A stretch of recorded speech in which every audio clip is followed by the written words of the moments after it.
तुम्ही म्हणला की ॲज पर गव्हर्मेंट नॉर्म्स किंवा UDP तुम्ही डिफाईन केलेलं आहे की किती एरियाला किती पार्किंग मिळू शकतं.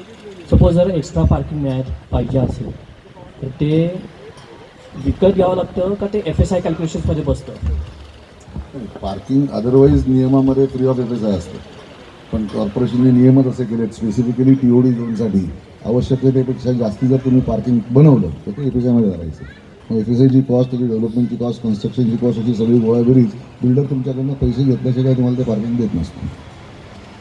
लोकांचं असंही मग आता स्प्लिट फ्लॅटच्या हे नाही, मला एक फ्लॅट आहे आता 2 फ्लॅट केले, मला 2 पार्किंग मिळायला पाहिजे, कोणाची अशी अपेक्षा असणार. पण बिल्डर ते दुसरं पार्किंग तुम्हाला विकतच देतो, कारण तेवढी जास्ती पार्किंग करायला त्याला परवानगीच नाही आहे.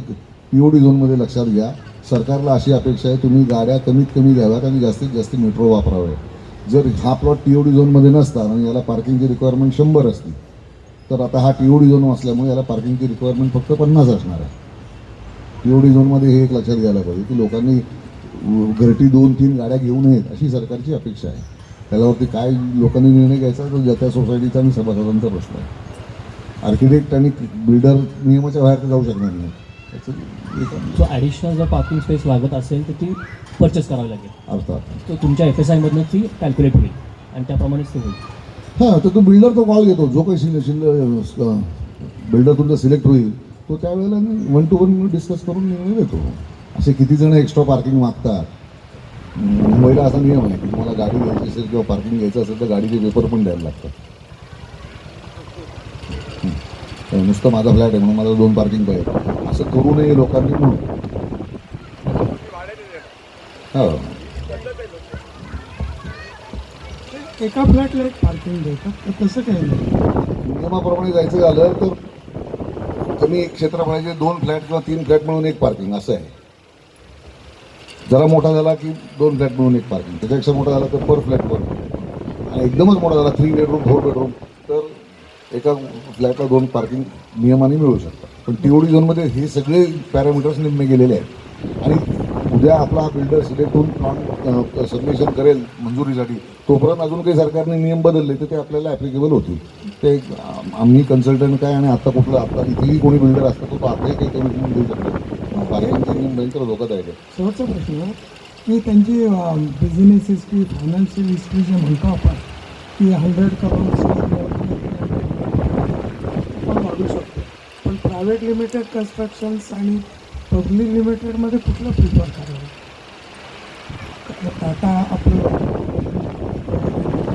किंवा काही प्रायव्हेट कंपन्या पण आहेत. हो, आता गोदरेज LIT वगैरे तुम्ही आता या सेक्टरमध्ये बघाल तर मेजॉरिटी ऑफ द लिस्टेड कंपनीजची आम्हीच कन्सल्टंट आहोत. त्यामुळे आम्हाला सगळ्यांची बारीक सारीक बारकावे माहिती आहे.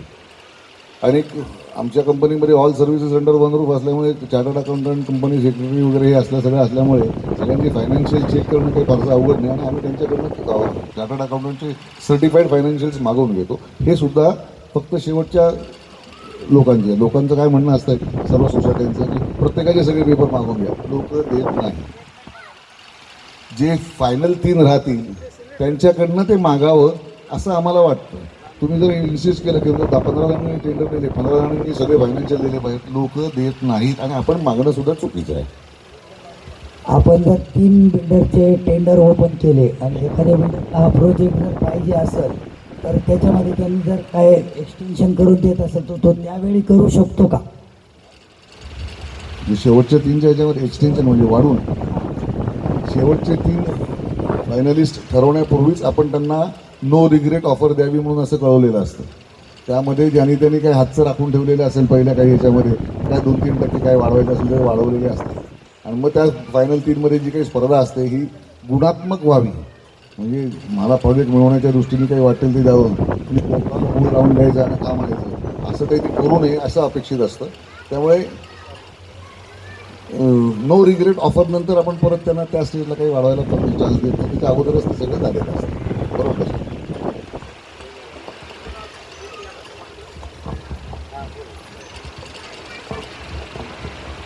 मला असं विचारायचं होतं की बिल्डरचा एक ठराविक आहे की 154 ते देणार आहे, पण इकडे जे फ्लॅट्स आहेत सगळ्यांचे जे साईजेस आहेत ते वेगळे वेगळे आहेत, तर त्या केसमध्ये तुम्ही कसं करणार? नाही, आता 154% समजा ऑफर आली हां तर MOU स्टेजला आम्ही तुमच्या अपेक्षा विचारून घेतो. त्याप्रमाणे आता 718 काहीचे फ्लॅट 500 स्क्वेअर फीटचा आहे, काहीचं 4.5 आहे आणि बिल्डर जे आपल्याला देणार आहे तो 154% त्या ह्याच्यामध्ये कसं काय तुम्ही करणार? आम्ही काही करणार नाही. बिल्डरच्या आर्किटेक्टला आम्ही कामाला लावणार. फक्त एक एवढंच आहे की आम्ही त्यांना एवढंच सांगणार की साधारण 950 ते 1000 पैकी एरियाचे फ्लॅट्स बनव. 971चा बनव, 977चा बनव, 982चा बनव. असा व्यावहारिक मूर्खपणा आमच्याकडनं सुद्धा होणार नाही. बिल्डर म्हणाल अहो दिस इज नॉट पॉसिबल, आणि त्याच्या आर्किटेक्टला वेळ लागेल असं जर सांगायला गेलं तर. त्यामुळे आम्ही त्यांना रेंज देतो. तुमची सगळ्यांची प्रायोरिटी लिस्ट मिळाल्यानंतर की बाबा साधारण एवढं आहे. आता मग एक सर म्हणाले की आम्हाला एक सुद्धा चौरस फूट जास्ती नाही, मग त्यांना एखादा चौरस फूट कमी घ्यायला लागला तर घ्यायला लागेल. कारण जर जास्तीचे पैसे द्यायचे नाही तर, कारण प्लॅनिंगमध्ये कॉन्स्टंट असा येतो की एखाद्यासाठीच वेगळा फ्लॅट एवढ्या मोठ्या प्रोजेक्टमध्ये डिझाईन करणं अवघड असतं. आता असे एकही चौरस फूट जास्ती नको असणारे जर 20-25 असतील तर त्याला डिझाईन करणं सोपं पडेल. पण अख्ख्या प्रोजेक्टमध्ये एकच माणूस एवढाच एरिया खूप मला पाहिजे असं म्हणणं तर जरा अडचणीचा विषय आहे. 4.5 स्क्वेअर फीट अगर माझा प्लॉट असेल तर मला 50 फूटचा एक्स्ट्रा घ्यावा लागेल का पैसे? हो, मी सांगितलं ना 950 ते 450 धरून बसू नका. 950 ते 1000 मध्ये काहीतरी प्लॅनिंग करा. म्हणजे तुमचं समजा 972 असेल तर तुम्हाला वरचे जे आहेत 28 स्क्वेअर फूट तेवढे घ्यायला लागतील, किंवा त्यांनी 960 केला तर तुम्हाला 12 फूट सोडून द्यायला लागेल असं काही करा. पण हे सगळं इन फायनल लेवलला जेव्हा तुमचा बिल्डर सिलेक्ट होतोय तर आपण we will be wasting time discussing on that ना.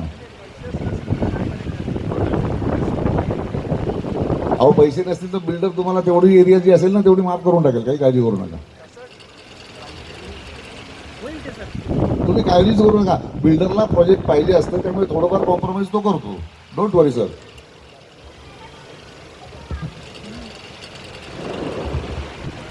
मगाचा जो प्रश्न होता ना, की विचारला की निगोसिएशन्स करता येतील का टेंडर ओपन झाल्यानंतर, तर त्याचं उत्तर असं आहे की आपण क्वालिटी कॉस्ट बेस असेसमेंट करणारे QCBS प्रोसेस. ते QCBS प्रोसेस काय करते तर टेक्निकल मार्किंग आणि कमर्शियल मार्किंग ह्याचं कॉम्बिनेशन वेटेड ॲव्हरेज काढून त्याच्यानुसार त्याचं रँकिंग केलं जातं. लक्षात आलं का? आणि त्याच्यामध्ये जसं टेक्निकली हायेस्ट रँकिंग जसं मिळतं ज्याला, तसं कमर्शियल लोएस्ट ज्याचं असतं त्याच्या कॉम्बिनेशन बेसिसवर तो बिल्डर म्हणजे जे फायनल जे म्हणतो ना ग्रेड तुम्ही जो वापरला तो त्या प्रकारे वर्कआउट होतो. सो इट इज प्रूवन आणि एकदम म्हणजे काय म्हणतात स्टँडर्ड प्रोसेस आहे की टेंडरिंग प्रोसेसमध्ये या टॉपचे जे 3 असतात त्यांना कसं इव्हॅल्युएट केलं जातं. तर QCBS प्रोसेसनं आपण इव्हॅल्युएशन करणार आहे तुमचं. हे मग त्यांना विचारायचं होतं की ते फायनल 3 मध्ये असतात तर त्यांना त्यावेळेला परत काही ऑफर वाढवता येतं का? त्यांना आम्ही उत्तर नाही म्हणून हां सांगितलं. बरोबर आहे.